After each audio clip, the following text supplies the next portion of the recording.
My name is Graham Walker. I'm digital editor from the Star in Sheffield, and a very special occasion. I'm up in Ilkley tonight for a 20th anniversary screening of Brass Stuff. 20 years, I've no idea where that's gone. But Steve Abbott, you were the producer of the film. Indeed. So tell me about your enduring memories of filming that and filming it in Grimethorpe, Barnsley.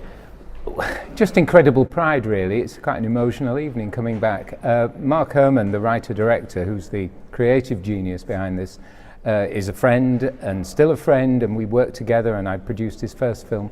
And it was a film we're both Yorkshiremen, both born in 1954, and it was a film we both were passionate about making. We were angry about what had happened to the coalfield in South Yorkshire. I'm a West Yorkshireman, he's an East Yorkshireman, but we both, when we came together and started working together, discovered this mutual passion for the damage that had been done to communities in South Yorkshire, and that's what drove us to want to make this film, and Mark to have this incredible idea to hang it around the success of a colliery band. I mean, it was very much based on the Grimethorpe band, but Mark's fictitious village of Grimley, which is kind of Grimethorpe prickly, it came true really, because through a connection I had, we were able to get access to the Grimethorpe Colliery Band, and the rest is history. But I'm sure I speak for Mark as well, just enormous pride in our film, and the fact that it's endured for 20 years is something that I think just gives us a great deal of pride, and the message I think is still as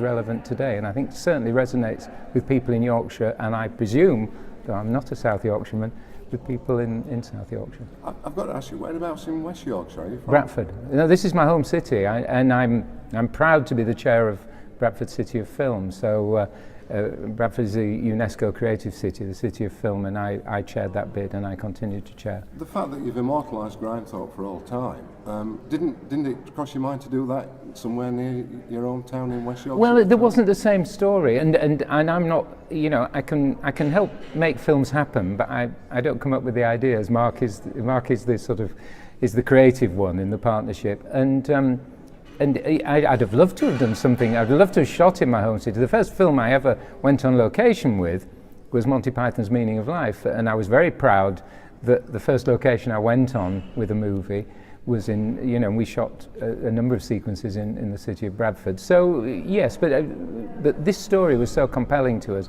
and then when Mark came through with this clever idea of linking it to brass bands, it all gelled. You must have felt, though, you were on home territory, just being down the road in Absolutely. Barnsley. It's very much your home, isn't it? Absolutely, and I'm sure we both felt very proud of that. And our only sort of regret, not in terms of the final film, but in making it, is that we had to bring so many crew up from London, because at that time, and I'm going to make another shameless plug here, at that time there weren't experienced film crews around in this county, and I'm desperately proud as a Yorkshireman that I was the founding chair of Screen Yorkshire, and 10 years on or 12 years on from that start, we've invested in film and TV in this region, and there's a continuity of production going on here that I kind of dreamed of when I became the founding chair of Screen Yorkshire. And had we been making Brass Stuff today, I would have been much prouder, because the crew would have all been from the region, because we can host major films here now. So Steve, are you saying that Brass Stuff played a major part in establishing what we've now got, and that's part of its legacy? No, well, what I'm really saying is for me,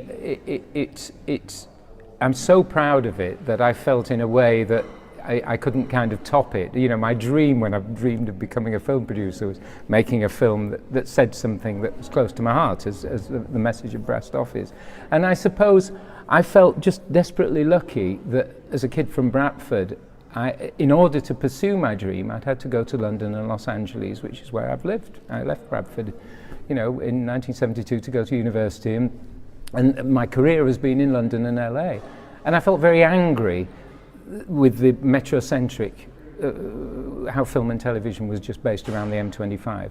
So that's what drove me. So yes, it's a combination of pride in this film and the slight regret that it couldn't have been an all Yorkshire crew making it, that had my arm twisted to get involved in establishing Screen Yorkshire, and I'm incredibly proud of everything that Screen Yorkshire's done in the last You must have at least years. Inspired a lot of Yorkshire filmmakers who saw that, and the likes of the Full Monty and Kess and various other films. That, Yeah. You know, you've not got to live in Los Angeles or London to make outstanding I hope so. There's no scientific way to measure that, but I really hope that it has been an inspiration. And the work that Screen Yorkshire's continuing to do, that City of Film in Bradford, where I mean, okay, my heart's in Yorkshire, but it's really centred in Bradford.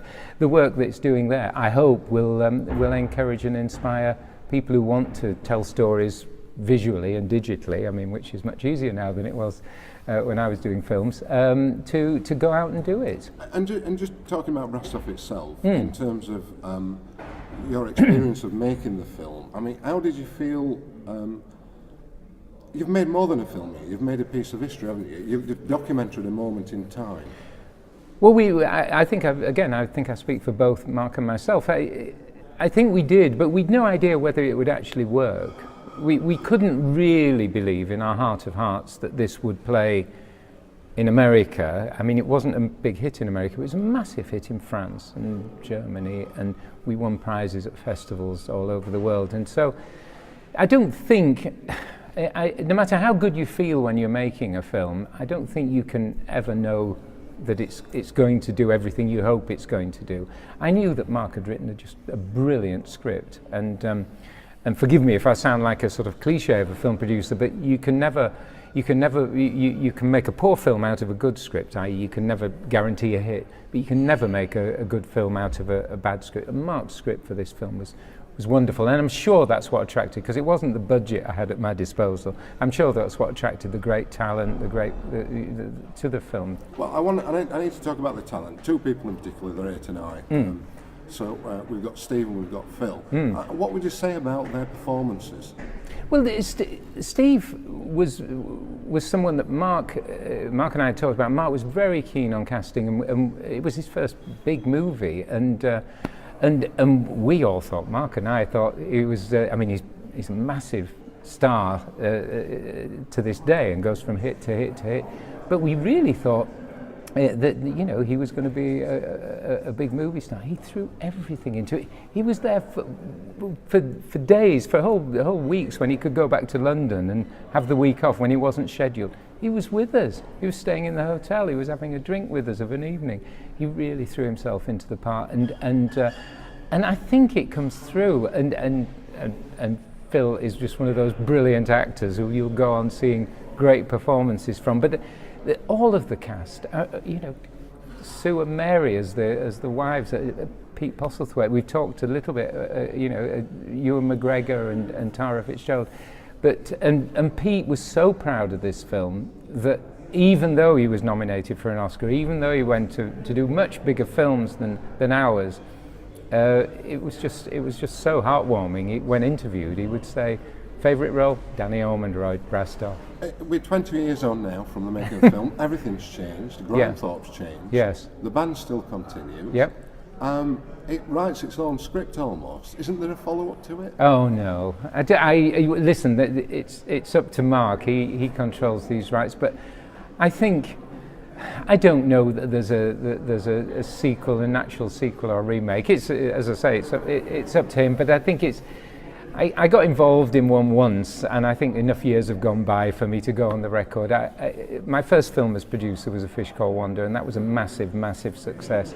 And we all got together to try and emulate it with a film called Fierce Creatures, which we got terribly well paid for. There's no point in denying that or being disingenuous about it. But it wasn't the same. And I think if you go back over old ground and there's not some absolute driving force, then you're in danger of not being as professional and as thorough as you were the first time round. I've got to ask you. Obviously, we're hearing about Brastoff, but what a great film career you've had. And we've got another South Yorkshire Sheffield connection with Michael Palin. Oh, massive! Just remind everybody and name check, please. I know I don't want you might sound boastful, but please name drop the films that you've been involved with and the involvement with Michael Palin. Well, I started working with Michael in 1979, so it's 37 years now, and that's been continuous. Our professional relationship, and I think it's fair to say friendship, has been going on since then. To the extent I'm still active, it's as Michael's manager, agent, whatever, producer. And I suppose in latter years, when I came back from Hollywood, and then my sort of second career was as his producer on the travel series, because we have a little company. I mean, I don't want to name drop, no, but our film company. Things like Pole to Pole. Yeah. No, but we formed a film company to make. Our first film was A Fish Called Wanda. We formed a film company, myself and my business partner, and 5 of the Python team. And we made a few films, including Brastoff. That was made under the Prominent Features banner. And then Michael started doing the travel, so we formed a television company. So we've made, after Round the World in 80 Days, we've made all his travel series through our little company called Prominent Television. So Are you still making films? Is there a chance of another Python No, film?